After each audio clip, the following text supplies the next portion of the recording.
慈悲的父神，感谢你赐给我们在台风天没有受到大的影响，但是我们也纪念在台风比较激烈的地方，东部、屏东有受到损伤的，也求你赐下你的恩典在他们当中，让他们能够很快重新得复健，也神的恩典跟他们同在。也愿你的话语在我们当中让我们得到新的力量，以及神你美好的指示，让我们在一生当中走在上帝的恩典中。感谢祷告，奉耶稣基督的圣名，阿们。各位弟兄姐妹，我们今天要分享一个信息。那接下去呢，还有我们有2位我们代祷的同工，中华代祷团，要做见证啊。所以今天的时间很紧凑啊，我们的公祷的时间要改变成我们的一个医治的祷告。我们弟兄姐妹，如果你身体上有需要代祷的、需要服侍的，勇敢不要客气哈，就勇敢的走到前面来。我们有代祷同工为你按手，因为我们知道祷告不是人的力量，是上帝的应许，以及我们凭信心来做宣告哈。那今天的主题呢，牧师是有一系列的有关这一个上帝国的经济学哈。那今天先讲这个分享，就是借钱给耶和华哈，借钱给耶和华。那我们等一下经文会做复习哈。那这个上帝国的经济学牧师不是要讲经济学，是想说在我们圣经里面给我们教导信仰里面，我们对钱财、对奉献、对神给我们的一个属灵的教导，跟我们一般在社会上所了解的财务经济有什么不一样？那大概又分3个段落在陆续的讲道中来跟大家一起学习。第一个是今天的主题叫借钱给耶和华。那这个内容是要讲到有关慈善救助所带给你丰盛生命的教导，那就是从圣经里面得到很重要的学习。第二个主题是装备受托的能力，就像我是一个公司的干部，我是一个职员，我是一个做生意的一个受托者，你怎么样把你的职务做好，钱财管理好，这个是神给我们一个恩典。那我们怎么样得到神所托付那一个丰盛的一个财务的管理的智慧跟能力？那第3个就是我们圣经最宝贵的信息，就是1/10这个神圣蒙福的数字，怎么样在我们的生活当中运用？那许多的见证，看见神在这个地方所给予我们的祝福哈。当然，牧师会特别把这些主题做一个呈现，是因为几乎所有的牧师会碰到这样的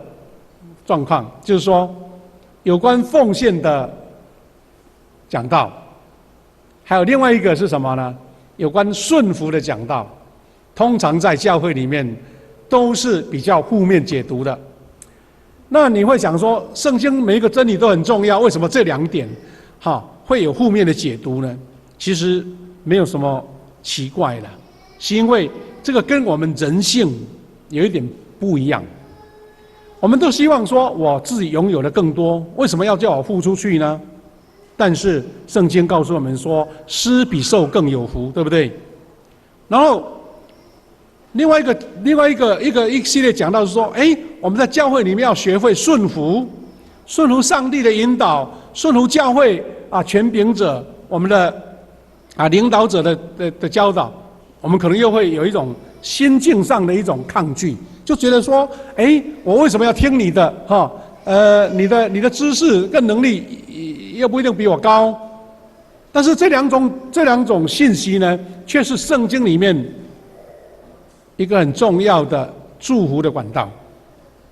那我们就要怎么样突破这样的人性的需求跟软弱？我们说施比受更有福，我们也说顺服就蒙福。那为什么能够真正实际在你的生活当中，跟你的自己心理上、人性上的对抗？那这个就是我们信心的功课。我要先提到说，在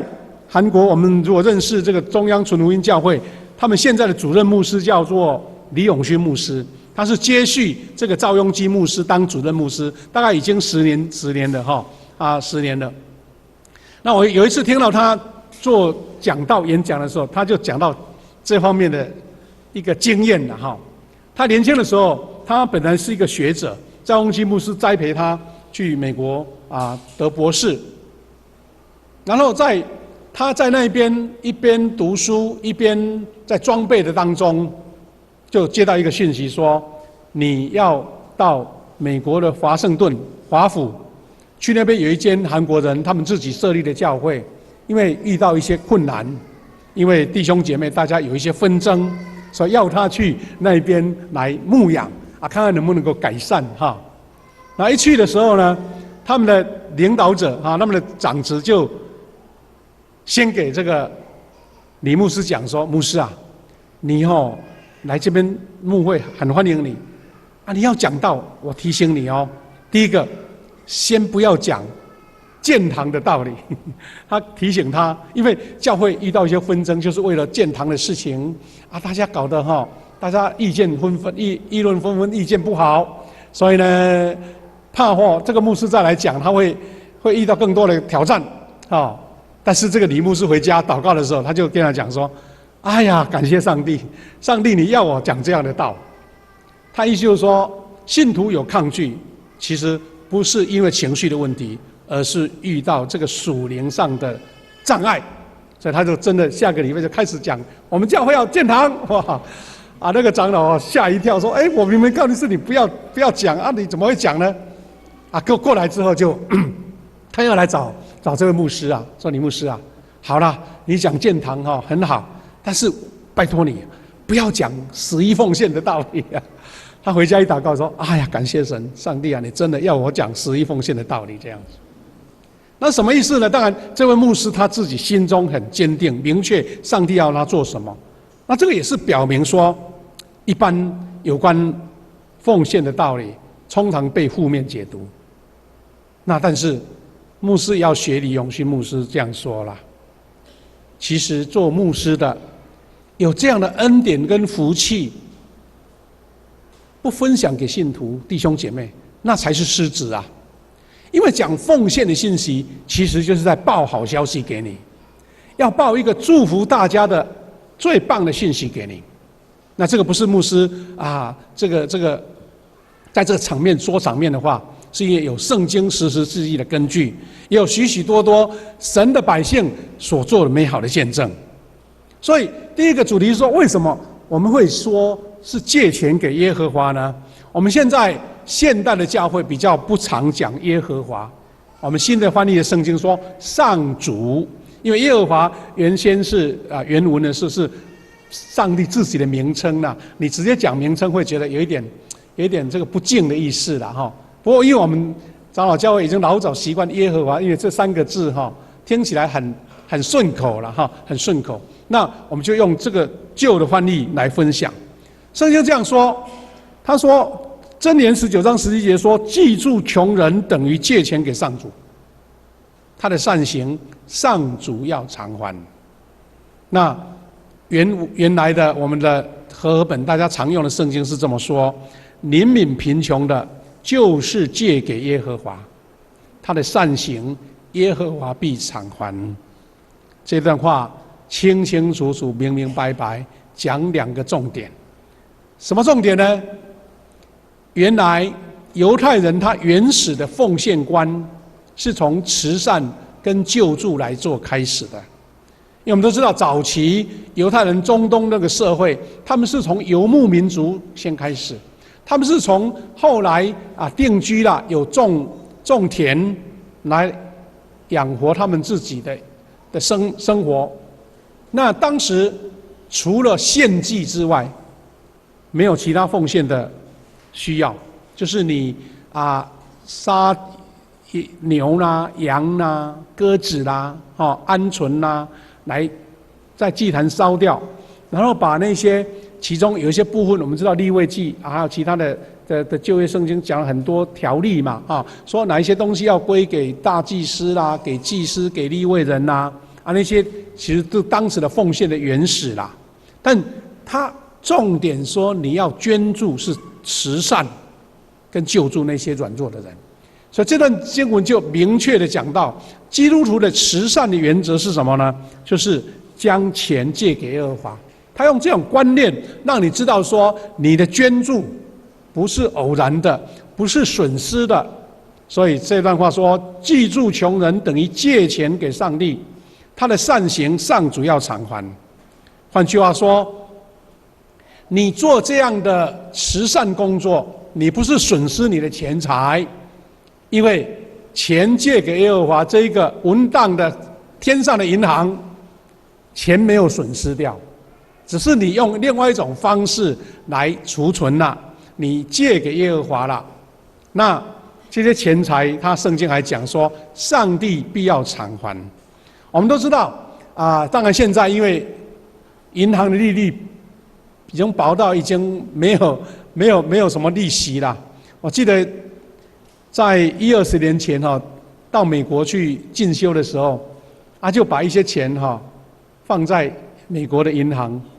他就跟你规定说，你一定要存3000块以上，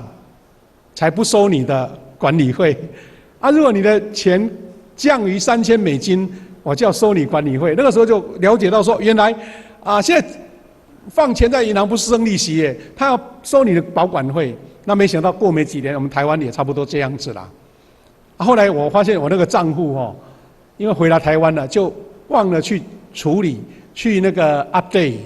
他后来写了一封信说，抱歉，你的钱都没有进没有出我要交给联邦银行管理了。他说你如果不处理我就要好像就是把你充公就对了。后来真的问到最后，他说来要不回来了啦。好了，但是上帝的银行是永远存在的，永远存在的，而且他要偿还，而且是把本金加利息的。那这个就是我们所谓的奉献的观念，是从这边开始。我们知道初代教会的保罗曾经带了他的赈灾款捐助款到哪里呢？到母会耶路撒冷去帮助那些灾民。罗马书15章他写的这段话，他说：可是为了接济信徒的事，我现在必须上耶路撒冷去。那不是一个短的路程啊，远到要回到他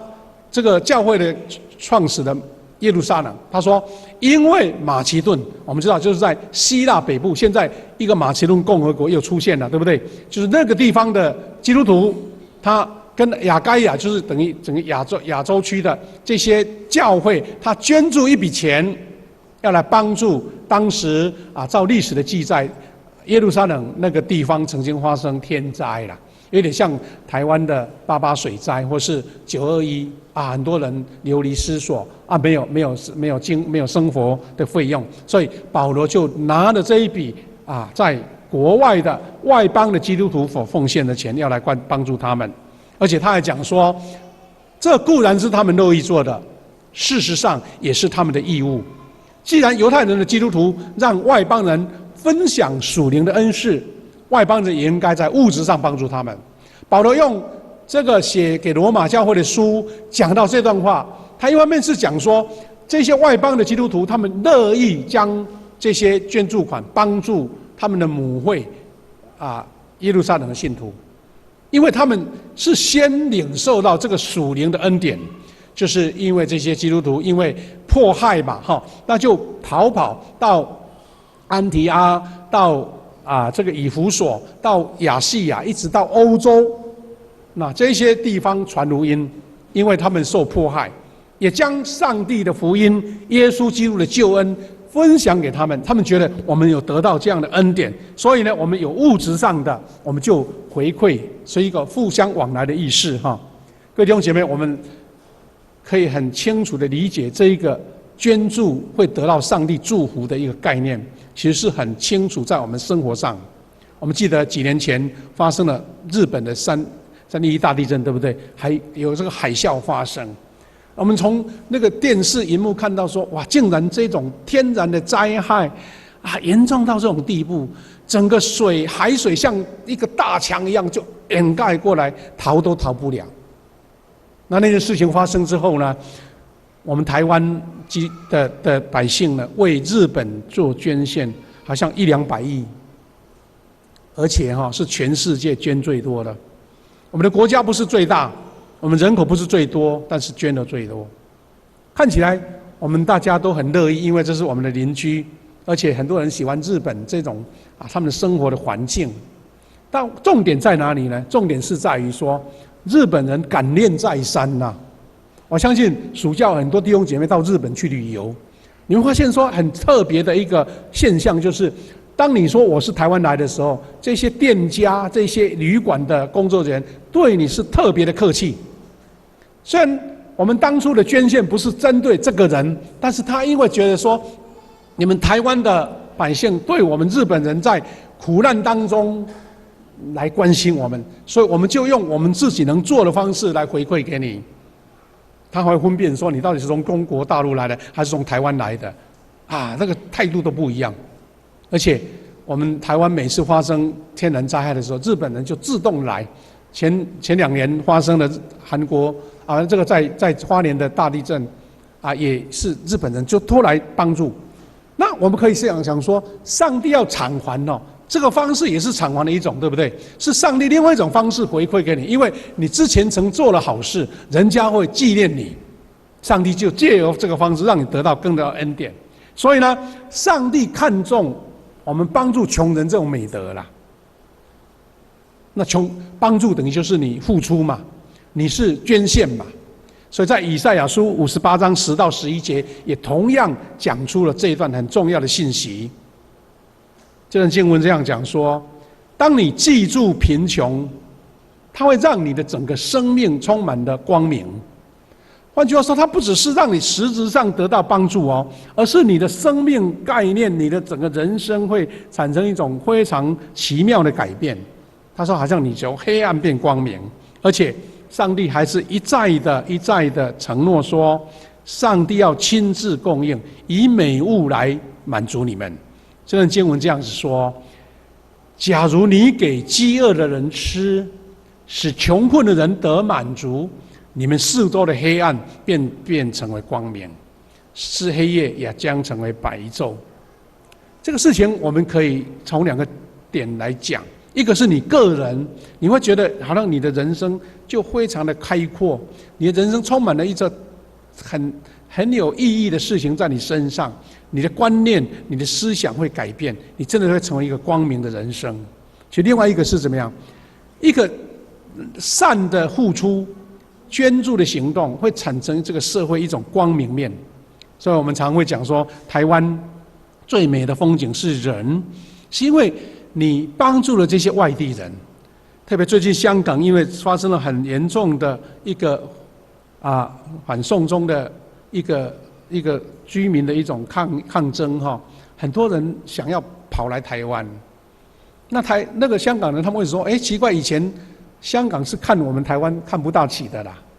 因为我们的物质跟整个文明都输他们了。但后来他们会觉得来台湾很好，是因为这边的台湾人很友善，愿意接纳他们。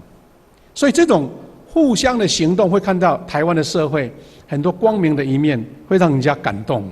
而且圣经还这样说，我要继续引导你们，以美物满足你们，使你们强壮，在干旱中得滋润，像水源充足的果园，像永不干涸的泉水。上帝不只是赞美你、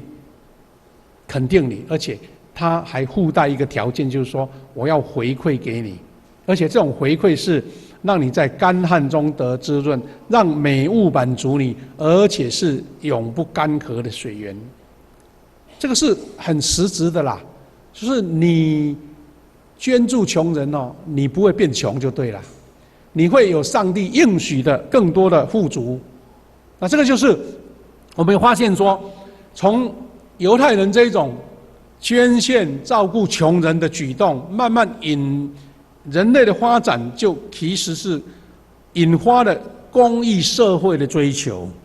也包括后来民主整个政治改革，其实是朝向这个社会要有公益，所有的人要被照顾得到，那些孤独软弱那些边缘人要被关怀这样的概念出发的。其实我们台湾的教会的宣教，150年前也是从医疗跟慈善来做开始的。当时呢，很多社会的边缘人，很多社会底层的人，因为他们没有在那个当时的社会没有一个很好的捐助系统，但是因为教会有医疗，教会有关怀，教会有帮助，所以很多人因为病得医治了，他们就问说：你们这些外国的宣教师是红头那个金色头发的，是白皮肤的，是有留胡须的，你们竟然为了台湾这个百姓远渡重洋，千里迢迢来到台湾，英国的来到南部，加拿大来北部，透过马偕牧师，透过马雅各医生，他们带来了医疗，带来了健康。他们心中单纯的感动说：既然你们所信的上帝让你们有这样的能力，有这样的心愿，那你们这个上帝我要信。就从这一些慈善的工作当中看见神真实的作为，所以因为这群人所做的见证，就吸引了很多人来教会。那这样的慈善工作，其实后来演变成一个什么样呢？我曾经在20-30年前听到一个我们当时神学院的老师叫林信坚牧师，他讲了一个道，他的题目就叫做说：好的撒玛利亚人不够好。那我们说，他是不是要质疑圣经啊？他不是这个意思的，他是借由这一个典故，借由这个故事来引证说，一个公义的社会，一个百姓都得照顾的社会，有更好的发展。因为圣经耶稣讲这个故事在讲说，好撒玛利亚人照顾了那位被强盗打伤抢钱倒在路边的人嘛。当时有一些犹太社会的教师啦、那个祭司经过都没有救，就这个外邦的撒玛利亚人来救他嘛。后来还把他带到旅店去，请那个旅店的主人说：“你帮我照顾，让他能够养病好如果钱不够，我再还给你。”就是这个故事。那看起来是一个好事绝对没有错。不过他就说，透过这个角度在讲说，好了，我做好撒玛利亚人。但是有没有下一个好撒玛利亚人不知道因为这条路充满了危险有人经过会被山贼来抢夺来打伤那我们是不是应该不只是期待好撒玛利亚人，我们还要期待说这个社会，这个国家管理要有那个公权力要有好的警察或是好的管理，才不会有这种盗贼出现嘛，对不对？而且当有人碰到问题的时候，不是期待说有一个好撒玛利亚人出现我才能得救有一个社会的公益的制度，一个社会的慈善的制度，一个社会非常好的医疗网，那这样不是更好吗？所以他讲这个道的意思是要刺激我们去理解说，原来慈善工作导致社会教会推动了后来的民主运动，还有政治改革，这些都是围着这个公平的社会一个理念所来的。所以呢，就是说从消极性的救助转变成积极性的制度跟预防。刚刚我们讲说台湾很多的这个调查机构都说，台湾变成一个世界上数一数二大家喜欢居住的地方以前150年前宣教士来的时代怎么样呢？台湾充满了那个天然的疾病，因为台湾属于亚热带，很多的那个传染病都在这边，所以当时人家才讲说瘴疠之地嘛。那很多从中国大陆的移民来到这边都觉得这边住不下来顶多只是在安平附近这个海埔新生地没有森林的地方稍微能够居住，一走入丛林，很多人都得病，没办法。所以呢，当时有一句台湾的俗语叫做6死3流1回头。当初台湾的移民来到这边有6个死掉，一半以上不是染病，不然就被杀掉的。这个械斗啦，争执啦，只有3个留下来，一个看来说，哎，不行，这个地方不是久居之地，我又回头了，所以叫6死3留1回头。但是没想到，今天台湾是一个大家全世界喜欢居住的地方，因为不只是我们台湾的整个气候环境被改善了，建设被改善，是因为这个地方还有更棒的一个生活的制度。我们现在有劳健保，我们有社会福利，有老人年金，有国民年金，那这些都成为我们住在台湾不会觉得恐慌，我们觉得在这边有受到照顾。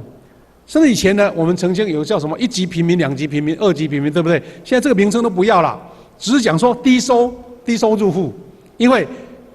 台湾的整个经济发展有的人呢，他的赚的钱不够现在的经济水平，所以政府就把他说这个低收的，我们要怎么样帮助他？其实现在有很多低收入户是领政府的救济金才能够存活过来的。那换句话说，这种救助就进入到一个制度了。我们现在只看到可能有零零星星一些在什么火车站啊，在地下道啦、出入口那边再放一个罐子在那边在要钱，对不对？那看起来其实他们并不会真的没有钱呢，有时候他们是真的不想做事情，想要讨一点现金来买烟啊、买酒。他们也不想到政府所设的那个游民之家，因为那边受管束很不方便。想要抽烟喝酒都不行。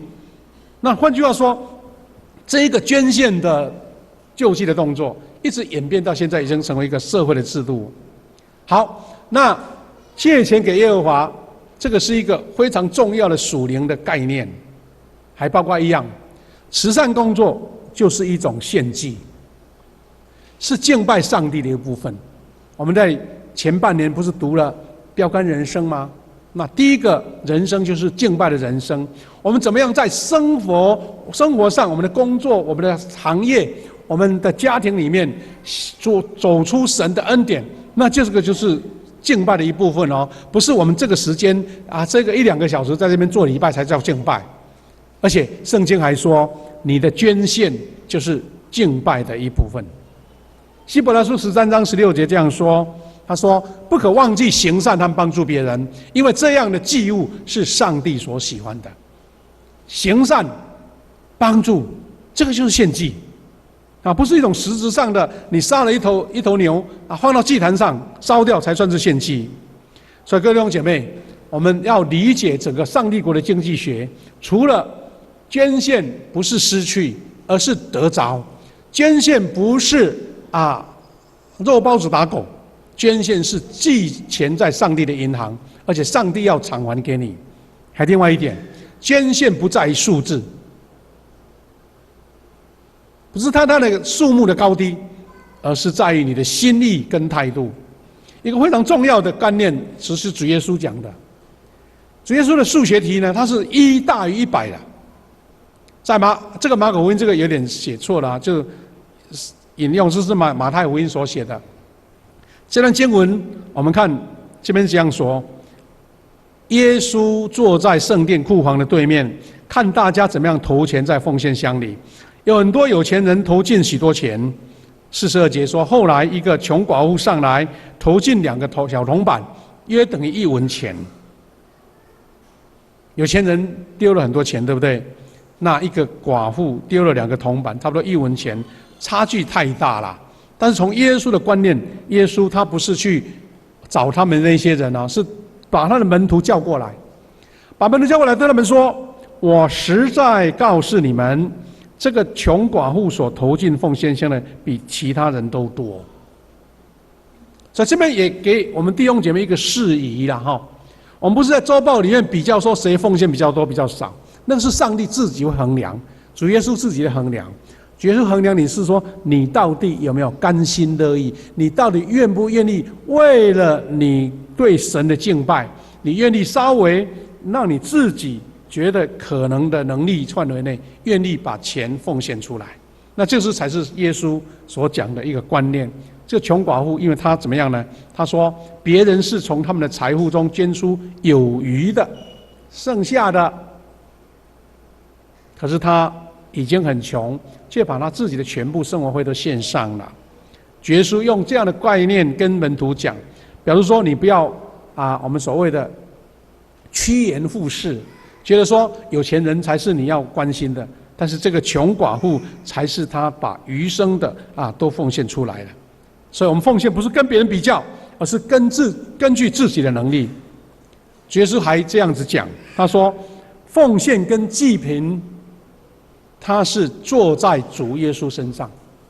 他不只是说你要自己的心甘乐意所奉献出来的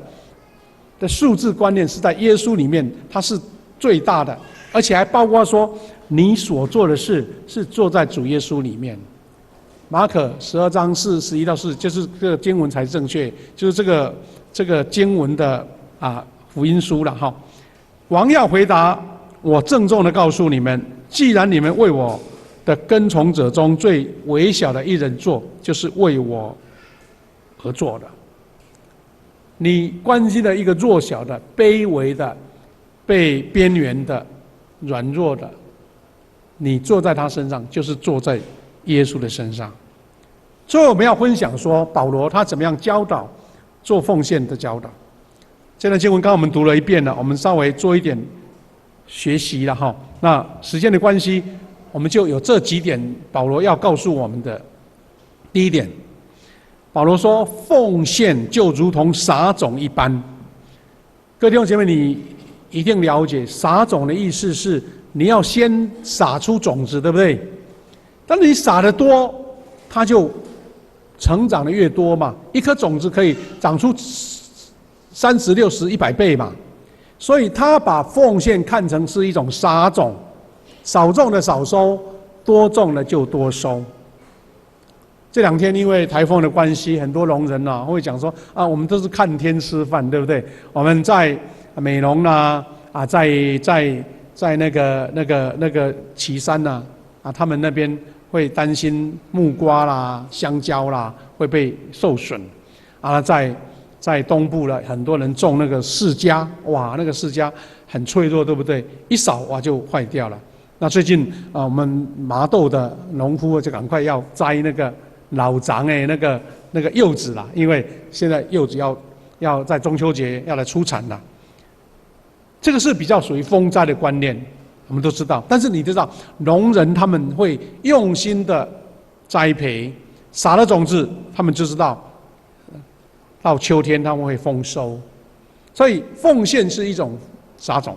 第二种态度是怎么样呢？是因为上帝喜爱乐意奉献的人。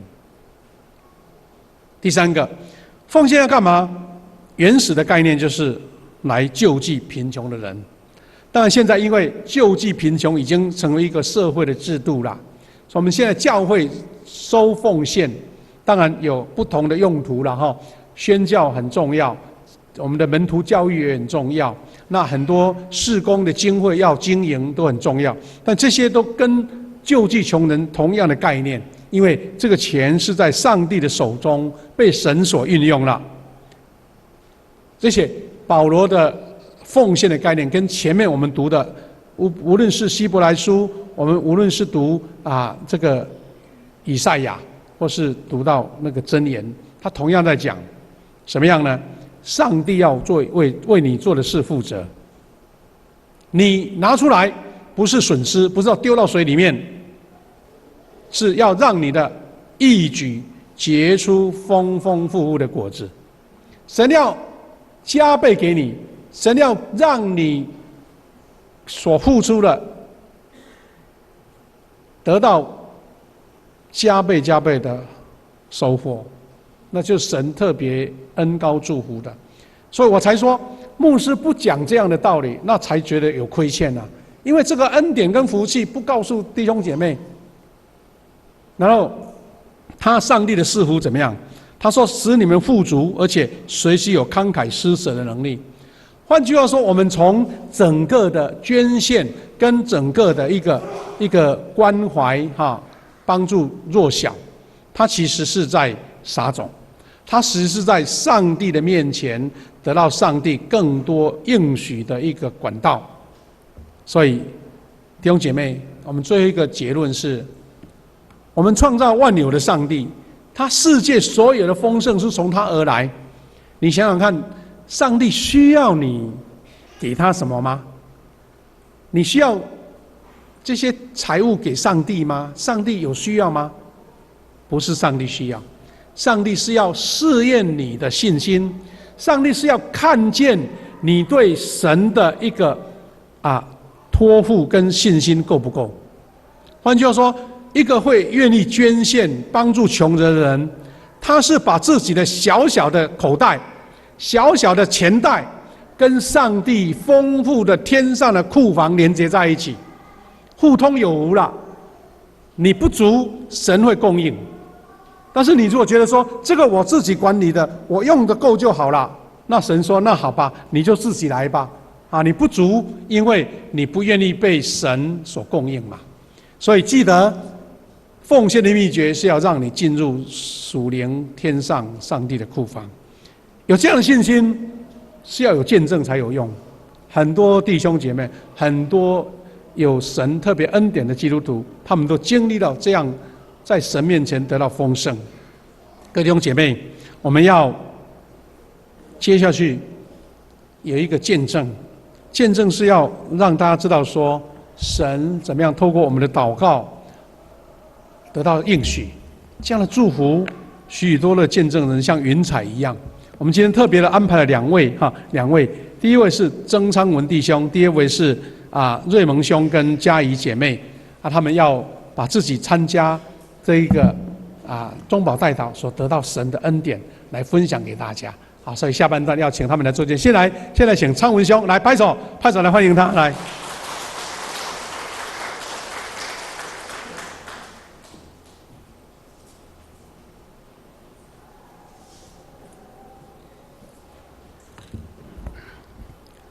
感谢上帝的恩典，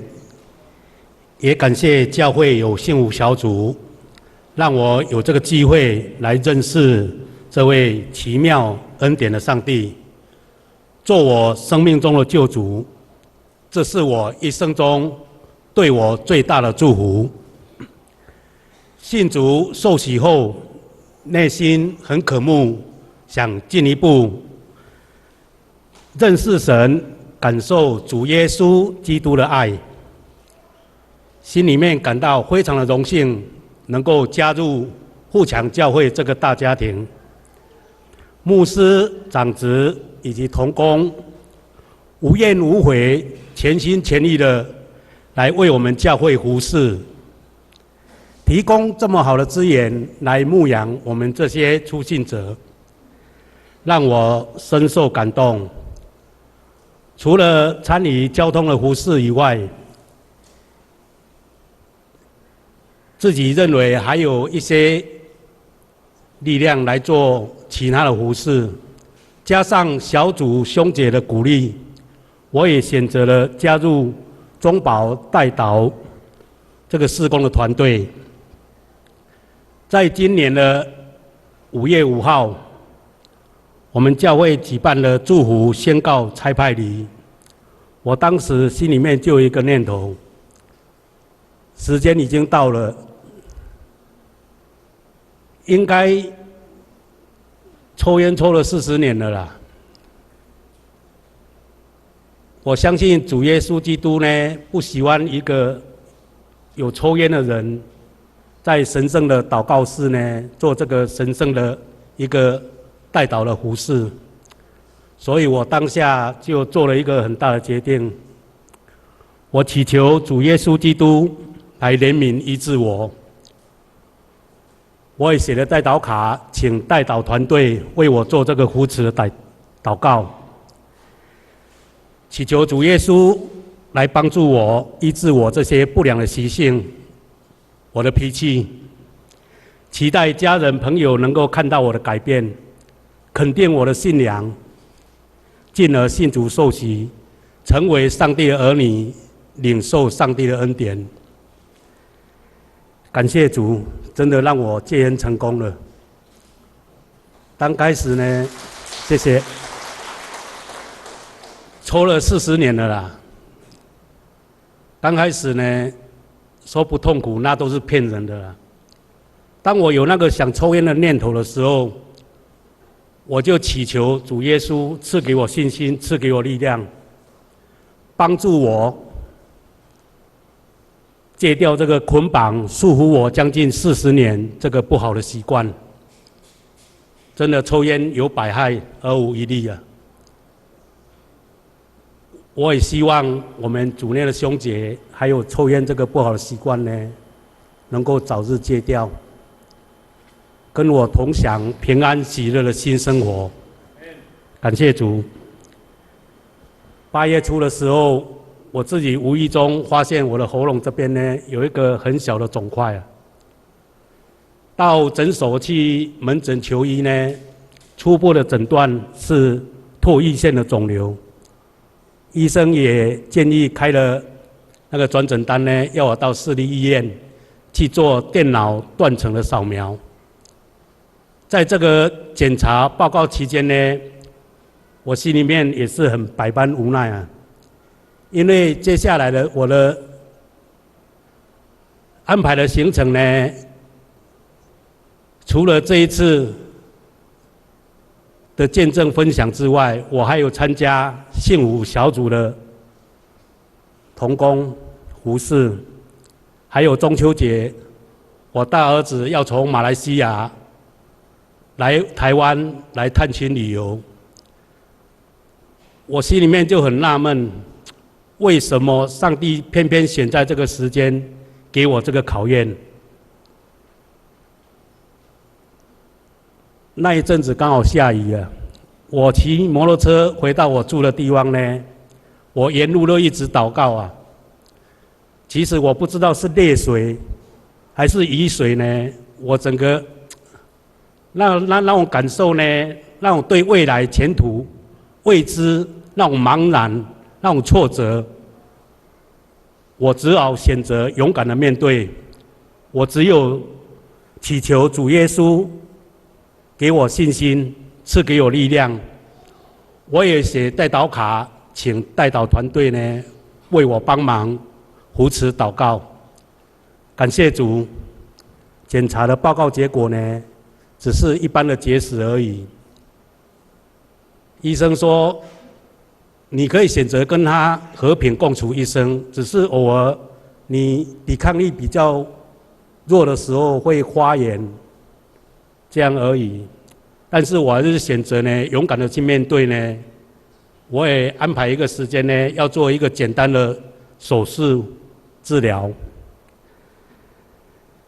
这一次呢，让我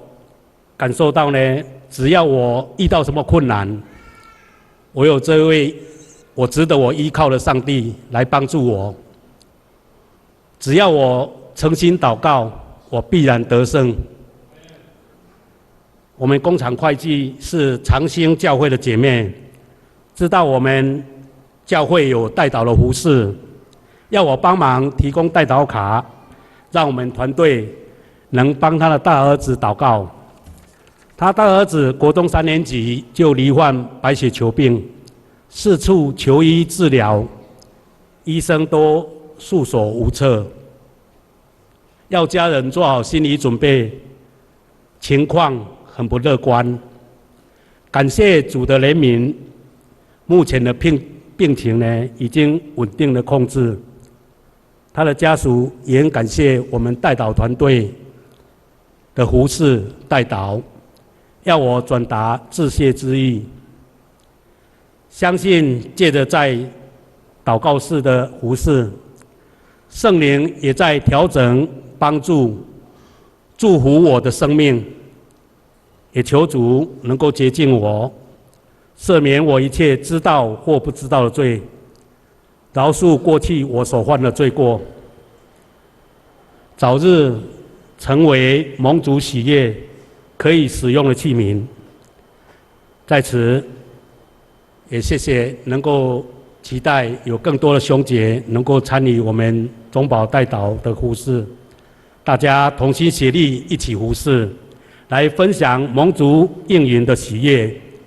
愿将一切荣耀都归给上帝。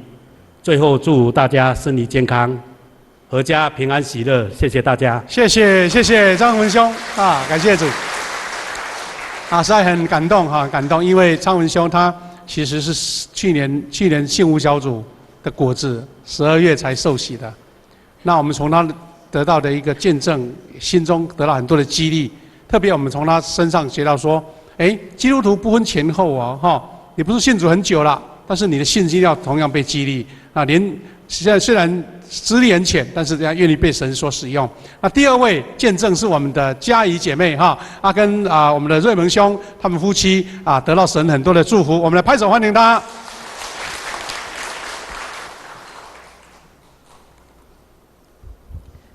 牧师，各位弟兄姐妹平安。其实一直以来我不是很善于言辞哦，所以要见证分享，一直觉得很紧张。那很谢谢我先生瑞蒙，他就鼓励我说，以前人其实是看得到神，可以见证到神，可是现在人看不到上帝，看不到神，那必须透过更多的见证来证明神的同在。然后因为他这一句话，其实也鼓励了我，我就告诉自己说，要刚强壮胆，要有勇气，让更多人知道说上帝的恩典。所以请各位弟兄姐妹给我一点掌声，谢谢。就是去年年底的时候，我和我先生瑞蒙就打算说换屋。那买房子是大事啊，人生的大事，所以我们就把这个事情一直摆在祷告当中。那非常感谢主，就是让我们很快找到我们理想的房子，然后属于我们的迦南美地。那有机会可以跟大家再分享这个过程。那后来我们就打算说，把原先的房子先用租的方式租出去。然后刚好这个租金收益可以来缴房贷这个部分，对，就有这个计划。就时间就这样过去，1个月、2个月、3个月，3个月过去了，来看的人很少，真的就5根手指头都数得出来。那后来在4月底的时候，就有一个年轻人，然后他打算跟他父母同住，就来看。那看了之后，他有打算要租，后来就跟我们出价。就我先生瑞蒙啊，他并不想租他们。他就很豪迈跟他讲说，那你要去别的地方看看。那时候我听到我就觉得很傻眼，我想说，我们的房子已经来看的人已经很少，都租不出去了，然后他还这么挑客人。那后来我就冷静想想说，其实是不是神要透过这件事情告诉我们什么呢？对，那我想一想，我就决定说，那不如房子就直接出售好了。那每当有重大的决定，我都会写代祷卡，然后透过就是所有的代祷同工的祷告，我相信说神一定会成就的。那果然很神奇的事情发生了，就是神在这件事情上他大大的做工。我们本来打算出售的价格，因为我们其实持有的那间房子不到2年，所以要缴比较高的那个房地合一税。所以我们想卖的价格会比较高，就是高于市价，高于行情。那现在人买房子其实会去查那个实价登录，对。那我们就委托了2家仲介，那仲介其实都觉得蛮有难度的。我们想卖的价格，就我们也想说，可能要有点心理准备，要一段时间，至少半年以上。对，那我们委托3个礼拜之后就过去了。有一天仲介就打电话给我们，然后他就说有一对台北下来的夫妻。他很喜欢我们的房子，看了就是夫妻先生太太个别看了2次这样子，那他就出价了，对，那他出的价格离我们想要卖的价格大概只有50万，差50万而已，是最接近也是最高的。那50万其实说多不多，说少不少。那我那时候就在想说，如果对方他加价的空间有限，那我们只好降价了哈。而且我心里想说，应该是这对夫妻就是买主了。就没想到隔天，仲介又跟我们讲说，又有另外一组夫妻，他也有来看我们的房子，也很喜欢。然后他知道说前面有一组夫妻已经出价了，所以他又把价格再加上来，他出的价格更高。那离我们想卖的价格就差20万这样子。对，那因为价格很接近，所以隔天之后，仲介就约我们2方就出来谈。就后来对方他很干脆，他直接就加到我们想要卖的价格，所以等于是我们1毛钱都没有降，所以我们给伟大的神一点掌声。我觉得是神成就这件事情。然后就觉得非常的幸运，我们在不到1个月的时间，房子就已经出售。而且其实我们的房子，我敢说绝对不是整个社区屋况最好的，可是我们成交的价格却是整个社区目前来创新高，价格最高的。那仲介就一直说我们非常幸运，然后他就讲说，如果不是出现这么好的客人，要靠他们一直要拉抬价格，其实蛮难的。那我跟我先生瑞蒙，我们其实很清楚，就是说，如果不是神他巧妙的安排，他的恩典，其实不会那么巧啦。刚好在一个时间就出现2个客人同时在竞价。对，那我也很感谢，就是代祷同工的代祷。那我自己也是代祷团的一员。其实当初会很想参与，就是教会的服事。那有时候想想，也不晓得说能够做哪一些服事啊，也不知道自己可以做什么。我先生瑞蒙他就鼓励我说，可以加入那个中保代祷团。对，那我自己心里想说，我都不善言语了，也不会祷告，那参加代祷团应该要很会祷告，才能成就别人吧。那也谢谢一珍姐的鼓励哦。那时候要参加的时候，她就鼓励我说，其实，在代祷室的时候，不是说在于你讲的多好，你讲的多棒，还是我们要比业绩，看今天谁完成的代祷卡比较多，它其实都不是。神他是看我们的内心，只要我们是真心诚意的。然后神都知道，他也会成就。对，那各位弟兄姐妹，就是如果说有任何的问题，还是身边人有任何的问题，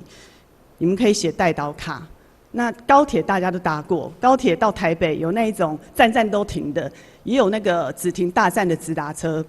我觉得写代祷卡就等于像直达车一样。那也很感谢教会，就是有这一群代祷的同工。然后可以就是为我们做这样的一个服事，也谢谢他们。那约翰福音第12章26节有说，若有人服侍我，我父必尊重他。对，那要感谢赞美神，将一切荣耀归给神。也谢谢各位弟兄姐妹，愿大家平安。谢谢。好，谢谢嘉怡的见证。